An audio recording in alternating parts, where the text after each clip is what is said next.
Unacademy. सबसे बड़ी गलती जो मैक्सिमम एस्पिरेंट्स करते हैं वो है कि वो अपने दिन को प्लान नहीं करते। आप सबसे पहले सुबह उठ के एक टू डू लिस्ट बनाएं, उसको फॉलो करने की कोशिश करें। आप में से भी बहुत सारे स्टूडेंट्स हैं जो मुझे बहुत बार मेल करते हैं, कहते हैं कि Nimisha ma'am to do list बना तो लेते हैं बट फॉलो नहीं होती, इसलिए छोड़ देते हैं टू डू लिस्ट बनाना। देखो बेटा, सबसे पहली चीज़ तो क्या है, अपने आप से बहुत ज़्यादा ओवर एक्सपेक्ट मत करो। अपनी टू डू लिस्ट को बहुत डिफिकल्ट मत बनाओ कि 12 घंटे की बनाओ या 14 घंटे पढ़ना है, मुझे नहीं। 7 to 8 आवर्स की टू डू लिस्ट बनाओ, और अगर 40% भी फॉलो हो रही है तो अच्छी बात है, उसमें कोई ख़राब बात नहीं है। प्रॉब्लम क्या होती है, जब हम प्लानिंग नहीं करते ना तो हम कभी भी कुछ भी पढ़ रहे होते हैं, हम कभी भी कुछ भी कर रहे होते हैं, और जिससे हम खुद प्लान नहीं होते और हमें बहुत अच्छे रिजल्ट्स नहीं मिलते। तो planning is very very important. ये पहला स्टेप है आपके बैंकिंग एग्जाम्स की तैयारी। दूसरी चीज़ जो कि सबसे ज़्यादा इम्पॉर्टेंट है वो है आपकी कंसिस्टेंसी, जिसको हम परसिवियरेंस कहते हैं। हमें रोज़ पढ़ना है, हमें लगातार पढ़ना है, हमें रेगुलरली अपने आप को इम्प्रूव करना है। एक दिन क्लास में आ गए, बाकी फिर 3 दिन नहीं आए, या एक दिन 6 घंटे पढ़ लिए फिर उसके बाद नहीं पढ़े, इस सबसे सिलेक्शन नहीं होगा। 1 घंटा पढ़ो लेकिन रोज़ पढ़ो, 2 घंटे पढ़ो लेकिन रोज़ पढ़ो। Consistency is very important.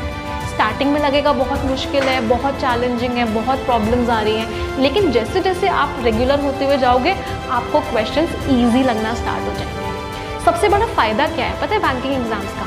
इतने सारे एग्जाम्स होते हैं, इतनी सारी अपॉर्चुनिटीज़ मिलती हैं, and the best part is सबका सिलेबस ऑलमोस्ट सेम होता है। तो अगर मैं अपने हर कॉन्सेप्ट को स्ट्रॉन्ग बनाता हुआ चलूँ और मैं रेगुलरली उस पर काम करता हुआ चलूँ तो आप डेफिनेटली सिलेक्शन ले सकते हैं। तीसरी चीज़ जो हर बैंकिंग एस्पिरेंट के अंदर होनी चाहिए, दैट इज़ पेशेंस। पेशेंस। 2 दिन आ गए मैम क्लास में इम्प्रूवमेंट नहीं मिल रहा, 10 दिन आ गए काम नहीं चल रहा, ये पेशेंस नहीं होता है। पेशेंस बहुत ज़रूरी है क्योंकि ये एक लंबा प्रोसेस है। Rome was not built in a day. एक दिन में कुछ नहीं होता है, 10 दिन में कुछ नहीं होता है, लोग 6-6 महीने तैयारी करते हैं। तो अपने अंदर हमेशा एक फीलिंग रखो कि मुझे इम्प्रूव करना है, थोड़ा थोड़ा हो रहा हो, धीरे धीरे हो रहा हो, बट मुझे रेगुलरली करना है। पेशेंस को लूज़ मत करो, हार नहीं माननी है किसी भी स्टेप पे। कितने भी चैलेंजेस आए, कितने भी मुश्किल लगे क्वेश्चंस फर्स्ट स्टेप पे, फर्स्ट डे कितना भी मुश्किल लगे, लेकिन आगे बढ़ते हुए जाना है। द फोर्थ थिंग जो आपको आपका रिजल्ट दिलाएगी, जो आपको सिलेक्शन दिलाएगी, वो है प्रैक्टिस। आपने एक बार कॉन्सेप्ट सीख लिया, हो गया। अब अगली चीज़ क्या है, प्रैक्टिस करनी है। हमें अपनी स्पीड बढ़ानी है, हमें एक्यूरेसी मेंटेन करनी है। अगर मैं इंग्लिश की बात करूँ, हमें रीडिंग स्किल्स बहुत अच्छी करनी है, हमें कॉम्प्रीहेंडिंग स्किल्स बहुत अच्छी करनी है, हमें डिफिकल्ट से डिफिकल्ट क्वेश्चन सॉल्व करने हैं, हमें क्वेश्चन की डिफिकल्टी लेवल से डरना नहीं है, हमें ईजी चीज़ों के पीछे नहीं भागना है। आप में से बहुत सारे बच्चे हैं जो मेल करते हैं, मैसेज करते हैं कि मैम ईजी करवाओ ना कुछ, आप परफेक्शन में बहुत डिफिकल्ट चीज़ें करवाते हो। ईजी के पीछे भागोगे तो सिलेक्शन कैसे होगा? लाखों बच्चे हैं जो एग्जाम की तैयारी कर रहे हैं, आपको उन लाखों में नहीं रहना है, कौन हज़ारों में आना है। तो हज़ारों में आने के लिए सबसे ज़रूरी क्या है कि आप उनसे कुछ अलग हटके करो, आप डिफ़िकल्ट से डिफ़िकल्ट करो, अपने को वर्स्ट के लिए प्रिपेयर कर लो। आसान आएगा तो हो ही जाएगा पेपर, लेकिन वर्स्ट भी आए तब भी आपका सबसे अच्छा होना चाहिए। And that is the role of and practice plays that part. तो प्रैक्टिस बहुत सारी करनी है, बहुत सारे मॉक टेस्ट देने हैं, बहुत सारे क्वेश्चंस करने हैं, हर पैटर्न को पहले से ही करके जाना है।